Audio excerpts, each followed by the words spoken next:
नमस्कार, स्वागत आहे आपलं आजच्या रेसिपीमध्ये. तर आज आपण पाहणार आहोत सोयाबीन मसाला. तर कसा बनवला आहे ते पाहूया आपण. तर यामध्ये आपण काय काय वापरलं आहे, अशा पद्धतीने तुम्ही करून पहा. अतिशय सुंदर आणि स्वादिष्ट झालेला आहे. तर या पद्धतीने आपण करूया. चला तर मग आपण घेतलं आहे सोयाबीन, त्यानंतर लसूण पाकळ्या 10 ते 12, त्यानंतर अद्रक, कढीपत्त्याची 10 ते 12 पानं, त्यानंतर आपण घेतला आहे एक कांदा, त्यानंतर टोमॅटो, कोथिंबीर आणि आपल्याला लागणार आहे दही. त्याचं दही लागणार आहे आपले 1 ते 2 चमचे. चला तर आता आपण हे सर्व साहित्य कट करून घेऊया. तुम्ही पाहू शकता आपण टोमॅटो कट करून घेतला आहे, कांदा कट करून घेतला आहे, कोथिंबीर कट करून घेतली आणि लसूण अद्रकची पेस्ट तयार करून घेतलेली आहे. चला तर आता कढई आपण गॅसवर ठेवली आहे. त्यामध्ये पाणी घातलं आहे आणि त्यामध्ये मीठ घालून घेऊया. या पाण्याला आता उकळी येऊपर्यंत आपण उकळवायचं आहे. उकळी आल्यानंतर आपण त्यामध्ये घालणार आहोत सोयाबीन. आता तुम्ही पाहू शकता आपल्या पाण्याला उकळी आली आहे आणि त्यामध्ये घालूया आपण सोयाबीन. सोयाबीन अगदी 2 ते 3 मिनिट आपण उकळून घ्यायचे आणि गॅस बंद करून टाकायचा आहे. गॅस बंद करून टाकल्यानंतर आपण हे सोयाबीन एका चाळणीमध्ये काढून घेणार आहोत. तुम्ही पाहू शकता आपण चाळणीत काढून घेतले व त्याचं पाणी निथळून घेतलंय. आता आपण हातामध्ये घेऊन दाबून त्याचं पाणी पूर्ण काढून घ्यायचं आहे.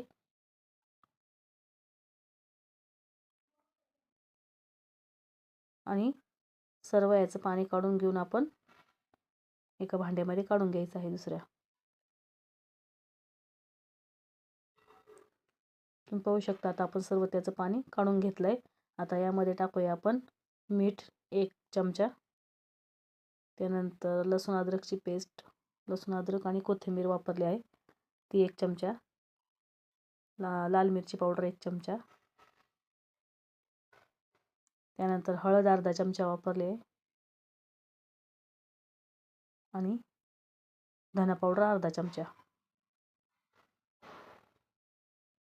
नंतर त्यामध्ये घालायचं आहे आपल्याला दही. दही आपण 1 ते 2 चमचे घालायचे आहे. मी 2 चमचे घातले आहे, तुमच्या आवडीनुसार तुम्ही घालू शकता. आता हे सर्व मिश्रण आपल्याला एकत्र करून घ्यायचं आहे.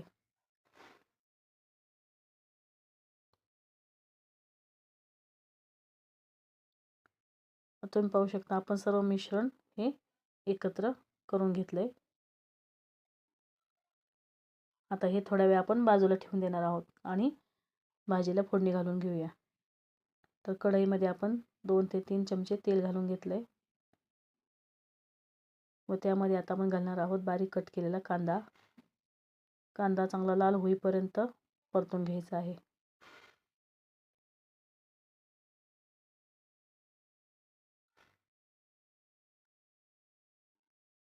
कांद्याला गुलाबीसर रंग आला, तुम्ही पाहू शकता कांदा आपला गुलाबीसर झाला आहे. त्यामध्ये आता आपण घालून घेऊया टोमॅटो. चांगल्या प्रकारे आपण स्मॅश करून घ्यायचा आहे त्यामध्ये. आणि त्यानंतर त्यामध्ये घालूया मीठ, म्हणजे आपला टोमॅटो लवकर शिजतो मिठामुळे.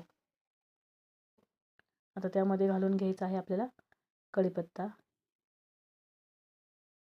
कढीपत्ता चांगला तडतडला की त्यामध्ये आपण घालणार आहोत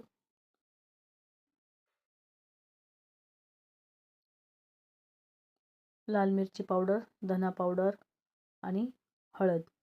लाल मिरची आपल्या आवडीप्रमाणे आपण 1 ते 1.5 चमचा घालू शकतो. धना पावडर अर्धा चमचा घातली आहे आणि हळद आपण अर्धा चमचा वापरलेला आहे.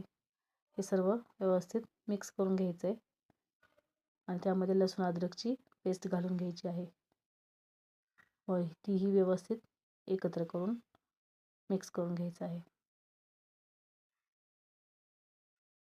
आता हे मिश्रण आपण सर्व एका बाजूला सरकून घेऊन त्यामध्ये 1 चमचा बेसन पीठ घालायचं आहे. माझं सुरुवातीला बेसन पीठ दाखवायचं राहून गेलं. ते बेसन आपण तेलामध्ये व्यवस्थित चांगलं लाल करून घ्यायचं आहे. बेसन व्यवस्थित लाल करून घेतलं की आपल्या ग्रेव्हीला घट्टपणा व्यवस्थित येतो. त्यामुळे आपण बेसन घातलं आहे. आता हे सर्व एकत्र करून व्यवस्थित मिक्स करून घ्यायचं आहे.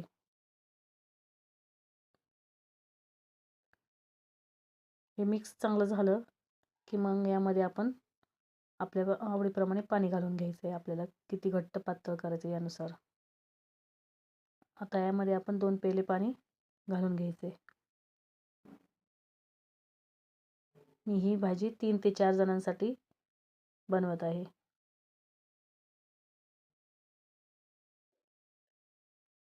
तुम्हाला वाटत असेल तर तुम्ही आणखी थोडंसं पाणी घालू शकता, पण मला ही भाजी पुरेशी आहे. तुम्ही बघू शकता भाजीला आपल्या उकळी आलेली आहे आणि तरीही छान आलेली आहे.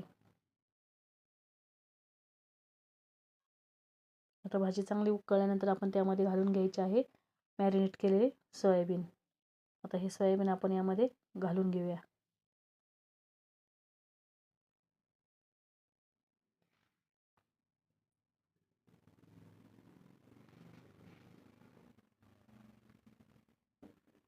आता आपले सर्व सोयाबीन यामध्ये घालून झालेले आहेत आणि भाजीला उकळी पण यायला लागलेली आहे.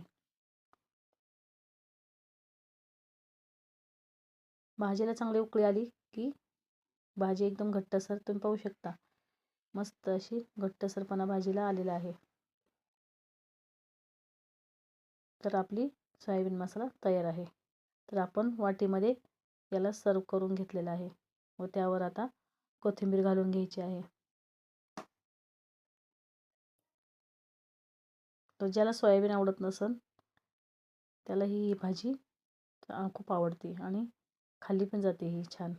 तर तुम्ही अशा प्रकारे ही भाजी करून पहा. मग आहे की नाही सोपी सोयाबीन मसाला. तर मग तुम्हीही अशीच सोयाबीन मसाला बनवून पहा आणि तुम्हाला ही रेसिपी कशी वाटली ती कमेंट करून सांगा. अशा छान छान व्हिडिओसाठी माझ्या चॅनलला सबस्क्राईब करा, लाईक करा, शेअर करा आणि तुमच्या इतर मित्रांना मैत्रिणींना ही रेसिपी पाठवा.